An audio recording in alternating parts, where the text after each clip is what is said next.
Now, people think that you sing from the throat. No, no, no, no, no. You do not sing from your throat. You push the air through the vocal cords, which are in the throat, but you don't actually sing from the throat.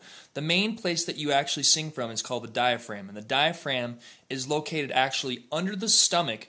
And think of it like it's a muscle. Basically, it's another muscle, and just like any other sort of training, whether you're trying to do a workout routine or whether you're trying to do a diet routine or whether you're trying to do a business model, whatever you're trying to do, you have to realize that it comes with practice and you don't know how to use it right off the bat, just like anything else.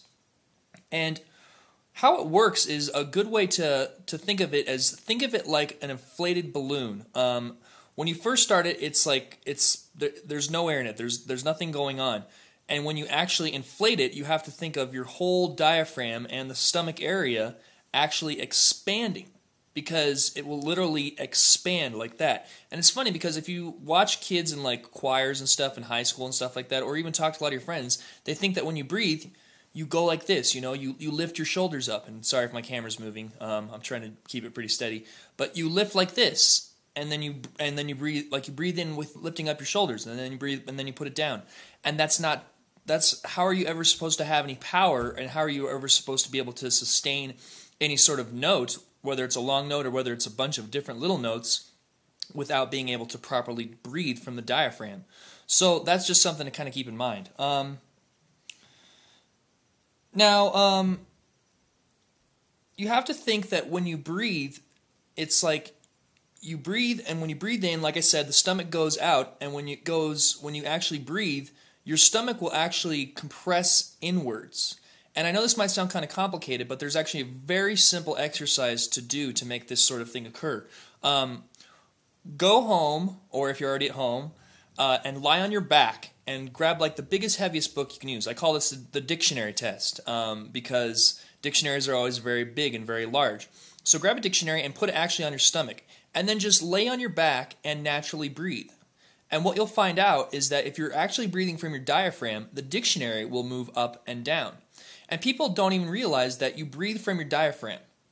Lots of times you breathe from your diaphragm. You do breathe from your lungs, but your lungs are used more for power and for holding your breath and being able to breathe underwater.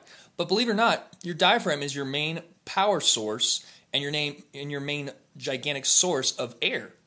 And people don't really know that. They have no idea. Why? Because most of them haven't been trained in this sort of area. And it's kind of funny because I don't know why they avoid that sort of area, or why that they avoid that subject entirely, but that's just the point. Now, I've been getting a lot of requests to do to do a series on screaming, and it's coming. It's going to be down the road, but I will definitely do that, because I definitely know a few things about how to scream, because it's interesting, because screaming and singing are very similar, but at the same time, they have a lot of different things going for them. Singing is definitely more used with the vocal cords, whereas screaming happens to be used a lot with airflow coming up from not only part of the vocal cords, but also the esophagus and actually the chest. But I said I'll get into that more down the road, so you'll have to tune back weekly. And I might try to plan to do that within the next, a couple months is what I'm trying to shoot for. We'll see. I'm still writing up the material and everything like that. My next thing is I'd like to open up to you guys. What would you guys like to see? What would you guys like to learn? I'm going to basically have some open discussions here after I do 3 or 4 or 5 more of these lessons. But I would love to have ideas. I'd love to know what you'd want to know about, any sort of ideas that you have about singing, why can't I do this, or why can't I do this, or, what does it mean when I watch a singer and they're doing this? Any of those questions, feel free to either send me a video response or put a comment down below, and yeah, so there's that point. I wanted to say thank you to you guys for actually checking this out. This is such a really cool thing for me, because I'm really passionate about this, like I've said before, and I'm really super excited because YouTube allows me to do something this cool, and it's just so exciting because I've actually had random people watch this, and that if that means that there's random people checking me out, then hopefully there's going to be more people checking me out, because I really am passionate about what I'm talking about here, and it excites me that other people are even watching, because that means that they'd want to see more. With that being said, I'd like to thank my first subscriber, Rocky Mountain Aspen. So thank you, and go ahead and, if you guys want, feel free to subscribe down ya or up ya, and or go ahead and leave me 5-star ratings, video responses, comments, whatever you guys feel like doing. And so we're almost out of time here, but I want to let you guys know that the next lesson, we're actually going to get into some more specifics about the voice.